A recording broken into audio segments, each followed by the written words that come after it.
لا يفصلنا إلا أيام قليلة على نهاية سنة 2022، وعدد منكم يتساءل: هل سوف نشهد مسلسلات هندية جديدة؟ في هذا الفيديو سوف نشارك معكم مسلسلات تلفزيونية التي قامت قناة MBC بوليوود بشراء حقوق عرضهم. أولا، مسلسل الهندي الكنة الجاسوسة، عدد حلقاته 79 حلقة، إنتاج سنة 2022، بطولة سانا سياد واسباهان آزيم. حصل على تقييم 9/10 على IMDb. قصة المسلسل: تدور أحداث العرض في مدينة جامناغر بولاية غوجرات، وهي قصة سيجال، فتاة خرقاء وتمتلك ذاكرة تصويرية، تحب عائلتها كثيرا وتبحث عن مستقبل آمن لهم. على الرغم من أن حياتها شبه مثالية، إلا أنه سرعان ما سيطرأ تغيير كبير في حياتها، حيث سيطلب منها العمل في مهمة سرية. سيطلب ضابط استخبارات كبير من سجال التجسس على رجل يدعى يوهان ناندا، يشتبه في أنه إرهابي، وسيكون أول لقاء بينهما جد حماسي.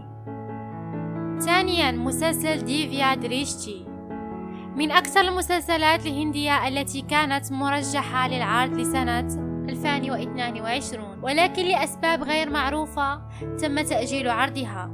المسلسل نوعية خيالية درامية، إنتاج 2019، بطولة سانا سياد ونيرا بانيرجي وسانجيتا غوش وأدهيفيد ماهاجان وميكات فارما. حصل على تقييم 6/10 على موقع IMDb. قصة مسلسل ديفيا دريشتي: تدور أحداث المسلسل حول ديفيا ودريشتي، شقيقتان انفصلوا على بعضهم البعض في سن صغير. تتمتع دريشتي بموهبة عظيمة خارقة للطبيعة، وهي القدرة على رؤية المستقبل، بينما تتمتع ديفيا بالقدرة على تغييره. يحاول آباءهم حمايتهم بسبب الساحرة الشريرة التي تحاول استغلال قدراتهم لمصلحتها. وفي خلال محاولة لإنقاذ الفتيات، يموت فيديا وسارتيكا، والأخوات يهربن وينفصلن في النهاية. يتم تبنيهم من قبل عائلات مختلفة. ثالثا، وجوه الحب، الجزء الثالث، أكثر مسلسل هندي له عشاق في العالم العربي.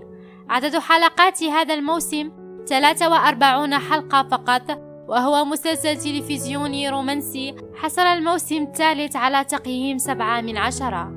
أخبروني في التعاليق ما هو المسلسل الهندي الذي أنتم متحمسون لمشاهدته في سنة 2023. أحبكم.